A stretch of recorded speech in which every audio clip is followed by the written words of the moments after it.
चलो हेडिंग लगाओ अब नेक्स्ट चैप्टर। हेडिंग लगाओ sampling. Put heading of the new chapter sampling.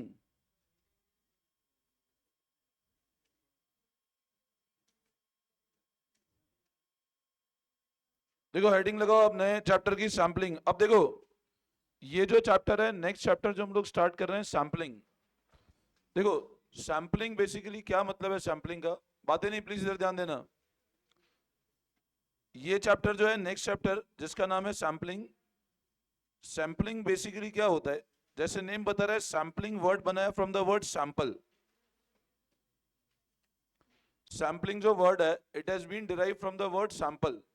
अच्छा, एग्जाम पॉइंट ऑफ व्यू से ये चैप्टर बहुत इंपॉर्टेंट चैप्टर है, छोटा सा चैप्टर है बट 5 से 6 नंबर का वेटेज रहता है इस चैप्टर का, ठीक है ना।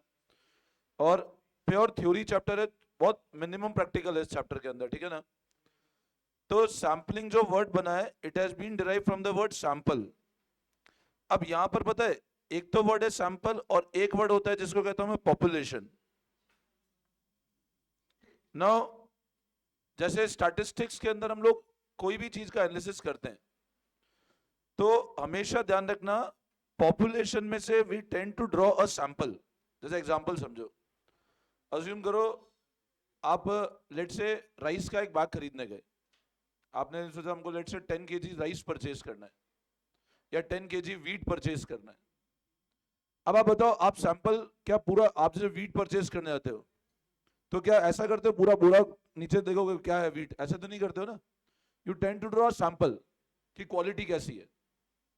तो हमेशा एक बात ध्यान रखना, पॉपुलेशन को अगर हम लोग 100% चेक करने गए तो बहुत ज्यादा टाइम लगता है, बहुत ज्यादा कॉस्ट लगती है।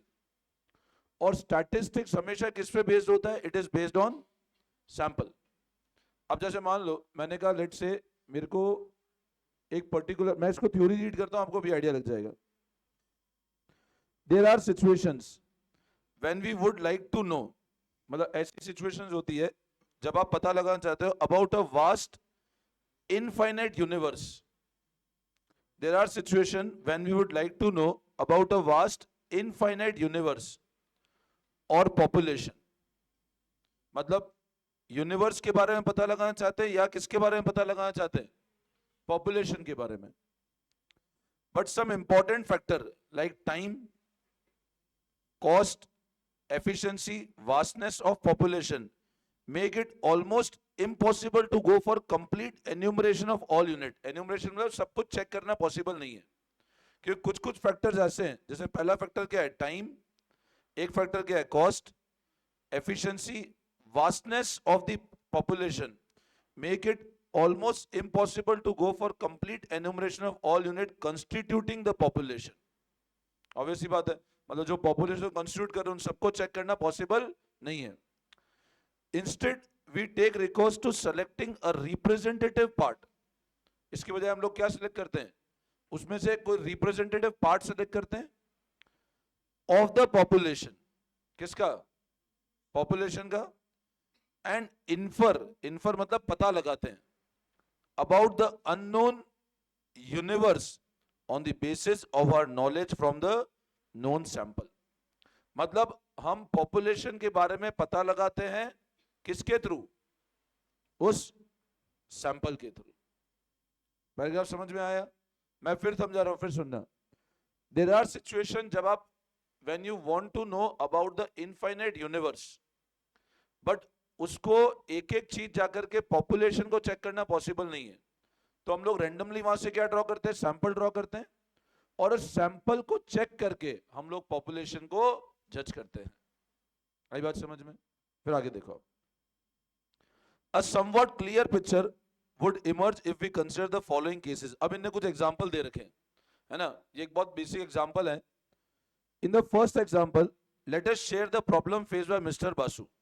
मतलब कोई एग्जांपल दिया है, मान लो एक एग्जांपल दिया जिसमें एक बंदा है mister Basu. Mister Basu would like to put a big order for electric lamp produced by mister Ahuja's company. मतलब ये बंदा क्या चाहता है कि एक लैंप का ऑर्डर दे जो दूसरी कंपनी मैन्युफैक्चर कर रही है, जनरल इलेक्ट्रिकल नाम है। But before putting the order he must know whether the claim made by mister Ahuja that the lamp of General Electrical lasts for at least 1500 hours is justified. मतलब उस बंदे ने क्या क्लेम किया कि हम, जैसे मान लो ए है, वो ऑर्डर करना चाहता है, बी के पास कोई लैंप पड़ा हुआ है, और बी ने क्लेम किया कि मेरे पास जो लैंप है उनकी लाइफ आवर्स कितनी है, 1500 आवर। ये पता लगाना चाहता है कि क्या वो जो क्लेम कर रहा है वो सही है कि नहीं है। फिर आगे देखो, अब कैसे पता लगा, क्या एक एक लैंप को चेक करेगा क्या? मतलब जैसे मान लो वहां पे उसने ऑर्डर किया 1000 लैंप का, तो एक एक लैंप को चेक करेगा क्या? नहीं, उसमें से एक लैंप चेक कर लेगा तो प्रॉपर पता लग जाएगा। ये हो गया sampling basically. Now Ms. Manju Mehdi is a well-known social activist. Of late, she noticed that incidence of a particular disease in her area is on rise. मान लो कोई disease की क्या है, probability बहुत बढ़ रही है. She claims that 20% of people in her town have been suffering from the disease. अब उसने claim दे दिया कि जितनी population से कितने लोग सफर कर रहे हैं, 20%, तो 20% सैंपल के थ्रू ही पता लगा होगा। तो ये बेसिकली क्या होता है, this is the basic concept of sampling. तो एक बार आप कॉपी में लिखो, देखो आप, सैम्पलिंग इज द प्रोसेस, हाँ स्टैट्स में सैम्पलिंग है ना, देखो आप, sampling is the process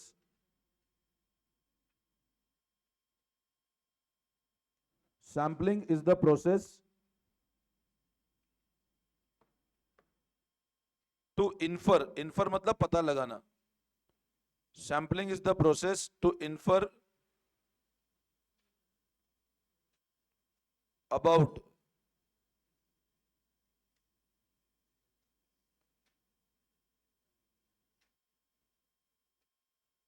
unknown universe. Sampling is the process to infer about unknown universe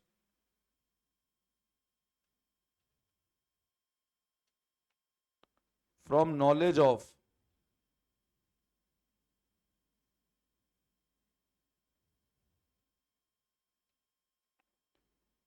random sample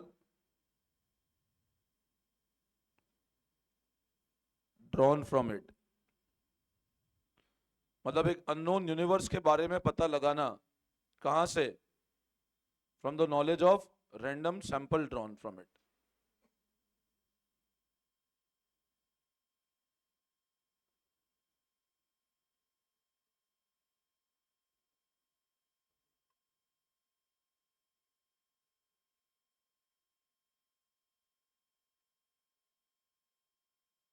हो गया? ठीक है, तो अब आपको मैंने अभी एग्जाम्पल में दो प्रॉब्लम्स बताई थी। एक तो एक बंदा लैंप ऑर्डर करता है, लैंप का एक एवरेज लाइफ पता लगाना चाहता है, और सेकंड क्या बताया था कि एक पॉपुलेशन में वो डिजीज का कितना परसेंटेज है वो। ठीक है, अब आप देखना आगे, यहां तक कोई दिक्कत क्लियर है? ठीक है, अब ध्यान देना। Now in both the situation, both मतलब इन दोनों सिचुएशन में, बोथ सिचुएशन मतलब ये जो ऊपर दो एग्जांपल देखे हम लोगों ने, we are face with the three type of problem, तीन तरह की प्रॉब्लम है। The first problem is how to draw a sample from the population of lamp, कि सैंपल आप कैसे ड्रॉ करोगे। पहली प्रॉब्लम क्या है सैंपलिंग के अंदर, कि सैंपल कैसे ड्रॉ करो। And from the population of human being in a town in the second case. The second problem is to estimate the population parameter. मतलब अब आपने सैंपल ड्रॉ तो कर लिया, बट उस सैंपल से आप क्या क्या पता लगाना चाहते हो। तो second problem is to estimate the population parameter, that is average life of all bulb produced by General Electrical and the proportion of people suffering from the disease in the first and second example. मतलब पहला तो है कि sample कैसे draw करें, second है कि कौन कौन से पैरामीटर एस्टिमेट करें, पैरामीटर मीन निकालें, स्टैंडर्ड डेविएशन निकालें, क्या चीज कैलकुलेट करें हम लोग। And the third problem relate to decision making, फिर उस बेसिस पे हम एविडेंस कैसे ड्रॉ करें, that is there is enough evidence once again on the basis of sample to suggest that claim made by Mr. Ahuja or Ms. Bedi are justifiable, so that Mr. Basu can take decision about buying the lamp in the first case, and some effective step can be taken in the second example with a view to reduce the outbreak of the disease. तो basic आपने अगर problem देखी तो problems क्या थी कि उसमें से कितने लैंप ऑर्डर करें, मतलब आप उसके लाइफ कैसे टेस्ट करो, और डिजीज का चेक कैसे करो? तो पहली प्रॉब्लम थी सैंपल कैसे एस्टिमेट करें। भाई आप किस सैंपल को निकालोगे? आज जैसे मान लो मैंने कहा अपनी क्लास है, अब उसमें से रैंडमली मेरे को लेट से 3 बच्चों का टेस्टिंग करना है कि उससे मेरे को पूरी क्लास का पता लग जाए। अब मान लो वो 3 मैंने लेट से नालायक बच्चों को ले लिया, तो पता लगेगा पूरी क्लास ही स्थिति खराब है। और 3 टॉपर को ले लिया, तब भी प्रॉपर नहीं पता। तो पहली प्रॉब्लम आती है कि सैंपल ड्रॉ कैसे करें। सेकंड आता है कि उस बेसिस पे इन्फर कैसे करें, ठीक है, मतलब पैरामीटर क्या क्या एस्टिमेट करें। Getting my point? और थर्ड क्या बताया कि जो हमने सैंपल के बेसिस पे रिजल्ट निकाले वो कितने एक्यूरेट है। Getting my point? तो आप कॉपी में लिखो, read theory of introduction page 13.43। लिखवा नहीं रहा हूं, इसको रीडिंग कर लेना एक बार, है ना। कॉपी में लिख लो, read theory introduction page 13.43। Read theory introduction page 13.43। ये मैं लिखवा नहीं रहा हूं, है ना, थ्योरी, ठीक है ना, गिवन है बुक के अंदर। Read theory page 13.43 introduction.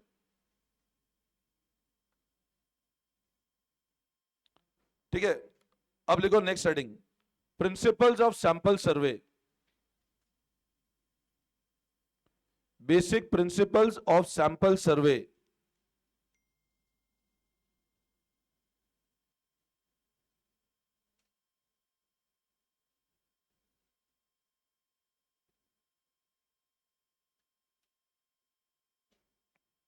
लिखो आप, सैंपल सर्वे मतलब सैंपल को चेक करना, है ना। तो लिखो आप, sample survey is the study of, लिखना, it is the study of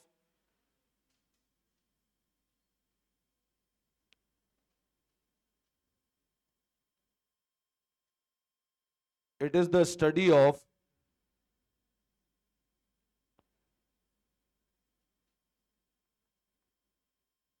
unknown universe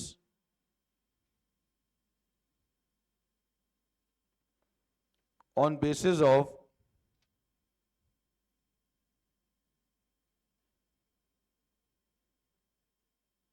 proper sample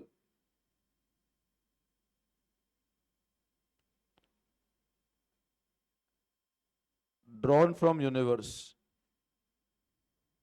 on the basis of proper sample drawn from universe।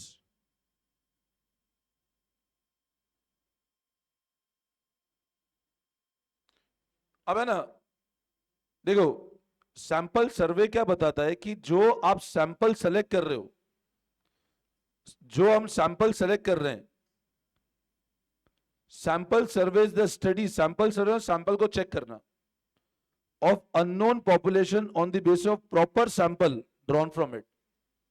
फिर आगे देखो, how can a part of universe, universe मतलब है population, how can a part of universe reveal the characteristic of unknown universe, मतलब एक sample कैसे reveal कर सकता है उसको। तो वो सैंपल सिलेक्शन के जो रूल्स है वो हम लोग पढ़ रहे हैं कि कैसे सैंपल को सेलेक्ट करना चाहिए, ठीक है ना। तो लिखो आप नेक्स्ट लाइन में, the main principles of sample survey are,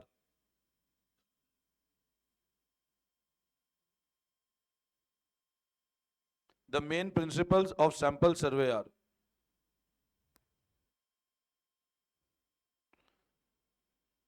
पहला लिखो law of statistical regularity.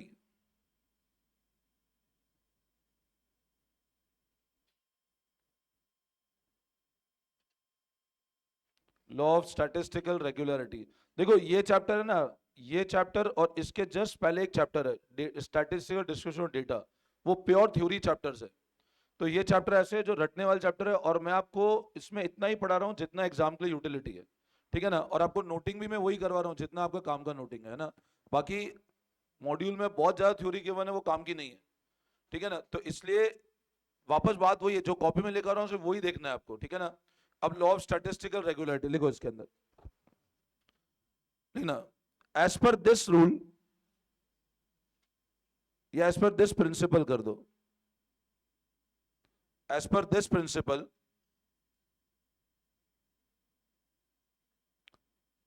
if sample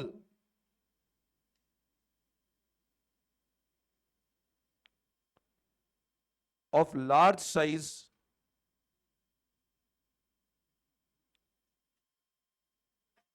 is drawn from population. If sample of large size is drawn from population,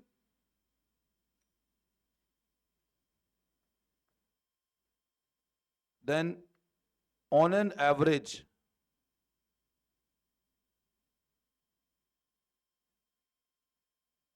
sample will possess characteristic of that population.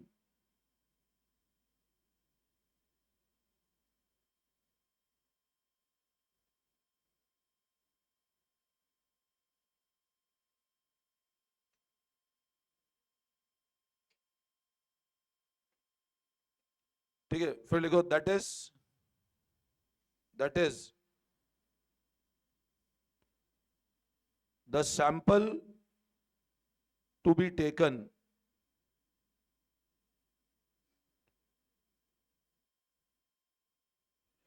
should be a large in number.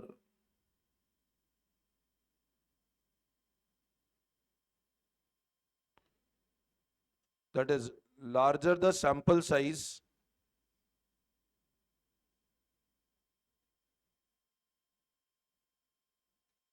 better the results.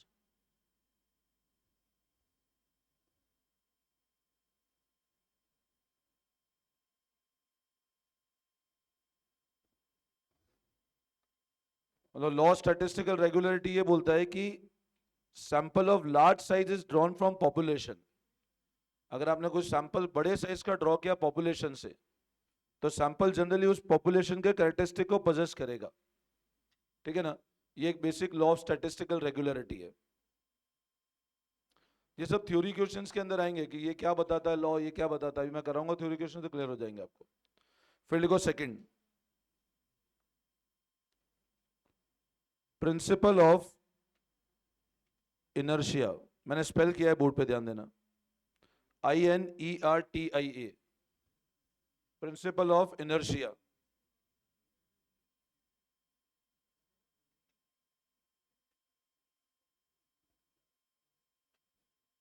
Principle of inertia. अब लिखो next line में, लिखना as sample size increases, principle of inertia. लिख लिया, लिखना as sample size increases,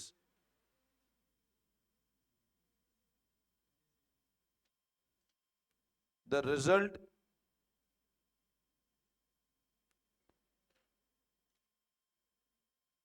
tend to be more accurate.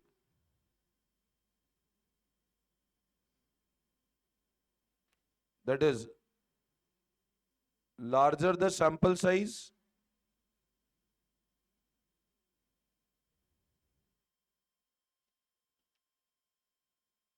more accurate results, and vice versa.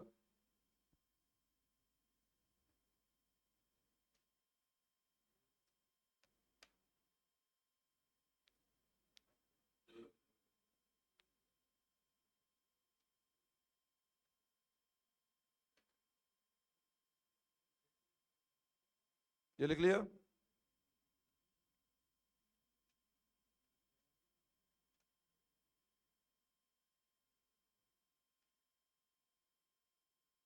ये note कर लिया.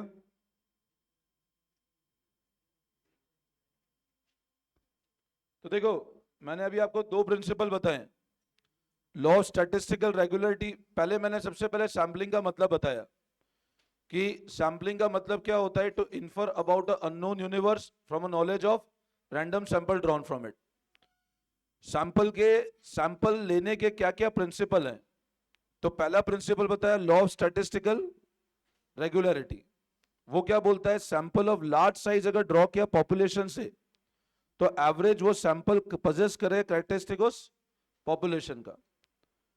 प्रिंसिपल ऑफ इनर्शिया क्या समझाया, जैसे जैसे सैंपल साइज बढ़ेगी, मतलब जितना ज्यादा सैंपल साइज होगा आज जैसे मान लो 100 जनों का चेक करना है, अब 100 में से मैंने 10 का सैंपल लिया और मान लो 100 में से लेट से 30 का सैंपल लिया, तो जितना ज्यादा सैंपल साइज होगा उतने रिजल्ट्स क्या होंगे, ज्यादा अच्छे होंगे। Getting my point? फिर लिखो थर्ड, मतलब जो आपने सैंपल ड्रॉ किया उसके जो भी फीचर्स हैं वो पॉपुलेशन को रिप्रेजेंट करेगा। ये law of statistical regularity. Third लिखो, principle of optimisation.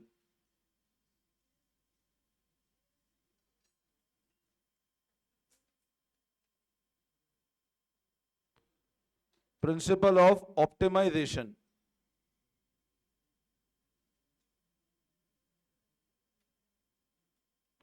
Principle of optimisation लिखना है इसके अंदर।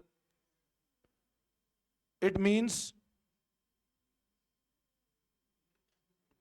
ऑप्टिमम मतलब बेस्ट, ऑप्टिमम मतलब best,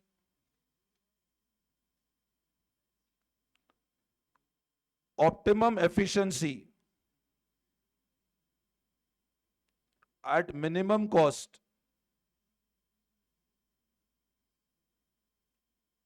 can be achieved. It means optimum efficiency at minimum cost can be achieved only by selection of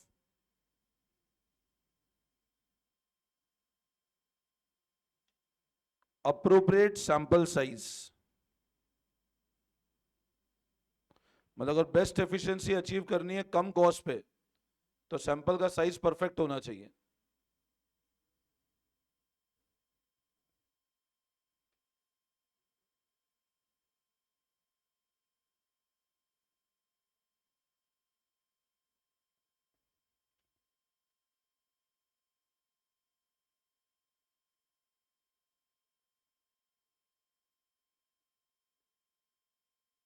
ये note कर लिया? अब पीछे क्वेश्चंस पे आ जाते हैं एक बार हम लोग।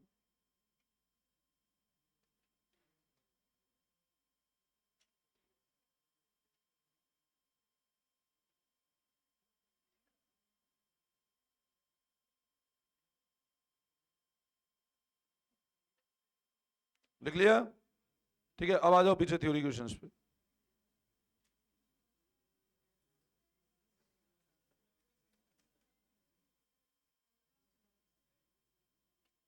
सेट ए 13.54, सेट ए पेज नंबर 13.54, सेट ए पे ध्यान दो। क्वेश्चन नंबर 1,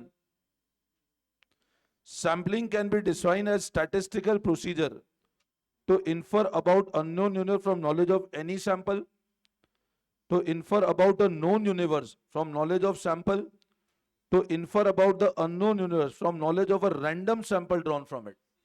तो सबसे अप्रोप्रिएट इज सी, तो लिखो फर्स्ट का सी।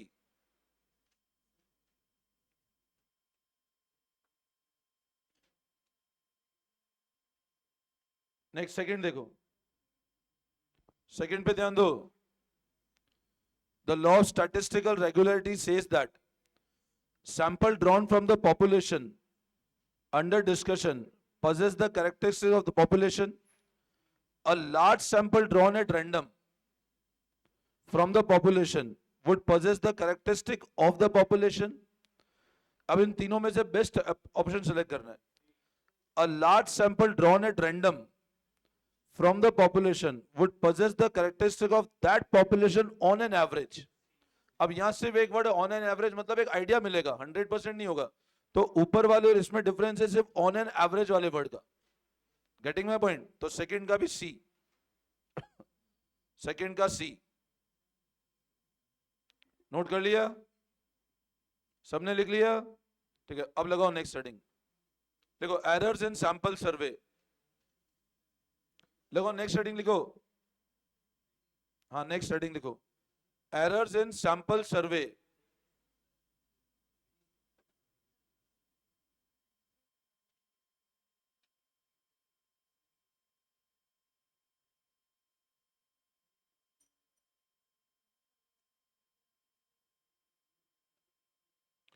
अब एरर का मतलब होता है गलतियां, एरर का मतलब होता है जो आपने गलतियां करी है, और आपने जो सैंपल सेलेक्ट किया है, प्लीज बातें नहीं इधर ध्यान दो, आपने जो सैंपल सेलेक्ट किया है उसमें क्या क्या गलतियां हैं वो बताता है एरर्स इन सैंपल सर्वे, कि जो आपने सैंपल सेलेक्ट किया है उसमें क्या क्या मिस्टेक्स है, that is known as errors in sample survey.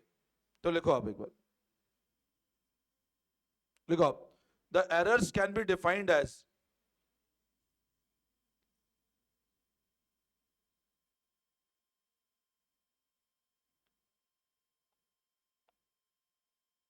deviation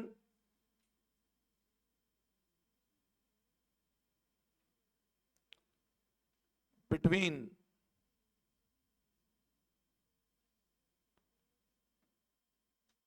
value of population. Errors can be defined as deviation between the value of population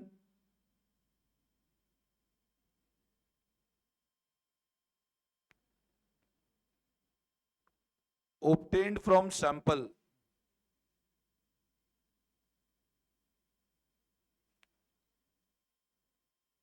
and its observed value.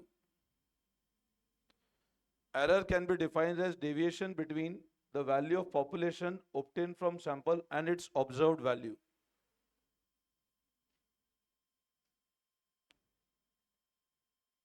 There are two types of error.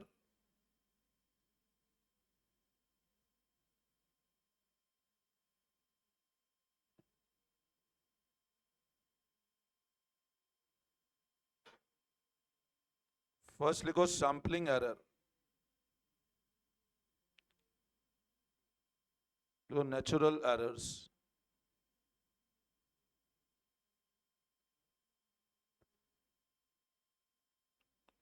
फिर लिखो non sampling errors,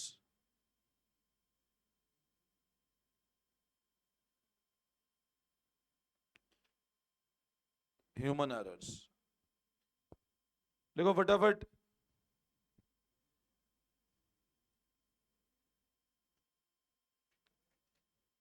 error मतलब गलतियां।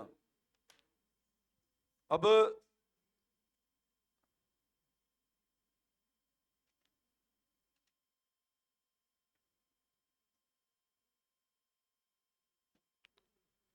देखो इसका वापस मतलब क्या होता है कि हमने जो सैंपल सेलेक्ट किया उसमें क्या क्या गलतियां हो सकती है।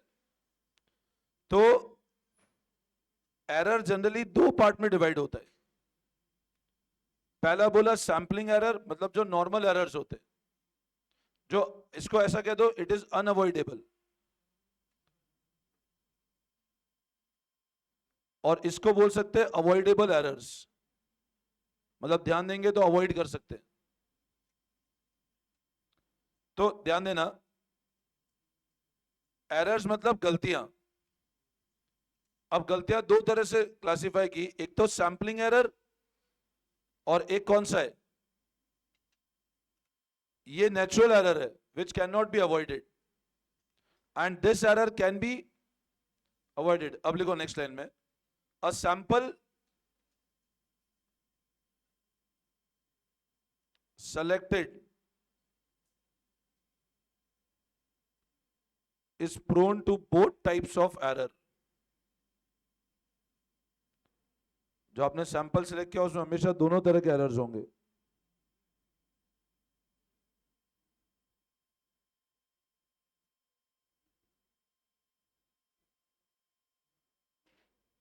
ठीक है, चलो इसको फिर कल से करते हैं।